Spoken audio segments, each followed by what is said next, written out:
ভালোবাসা হলো একটি শক্তিশালী রাবার। যতক্ষণ দুজন টানতে থাকে ততক্ষণ তা বাড়তেই থাকে। আর যখন একজন ছেড়ে দেয় তখন অপরজন খুব জোরে আঘাত পায়। রক্তের সম্পর্ক থাকলে আপন মানুষ হওয়া যায় না। বিপদের সমাজে পাশে থাকে সেই আপন মানুষ। তুমি যত কথা কম বলবে, রাগ কম দেখাবে, কেউ কিছু বললেও কানে কম শুনবে, ঝামেলা হলে ছেড়ে দেবে, অপমান করলে হেসে চলে আসবে, মানুষকে আপন কম ভাববে, যত লোকের কাছে বোকা মানুষ হবে তত সুখে থাকবে।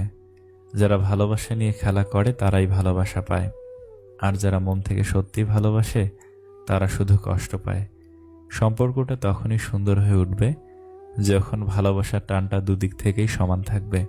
যদি ভালোবাসার অভাব থাকে তাহলে মানুষটাকে ছেড়ে দাও, কিন্তু যোগ্যতার অভাবে কাউকে ছেড়ে দিও না, কেননা যোগ্যতার চেয়ে ভালোবাসার মূল্য অনেক বেশি। কেউ হেরে যায় বিশ্বাসে, কেউ হেরে যায় জীবনের নিঃশ্বাসে।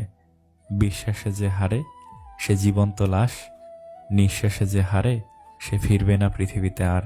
মানুষ কখনো অপ্রিয় হয় না, অপ্রিয় হয় তার আচরণগুলো। কিছু মানুষ বারবার সেখানেই ফিরে যায় যেখানে সে বারবার কষ্ট পায়। এক ভদ্রলোক ডিম বিক্রেতাকে জিজ্ঞেস করলো, ডিম কত করে বিক্রি করছেন? বৃদ্ধ বিক্রেতা বলল, স্যার 5 টাকা করে প্রতিটি। স্যার বলল, আমি 6টি 25 টাকা দেব, না হলে চলে যাব। বৃদ্ধ বিক্রেতা উত্তর দিল, আসেন স্যার, নিয়ে যান আপনার দামে, কারণ সারাদিন একটি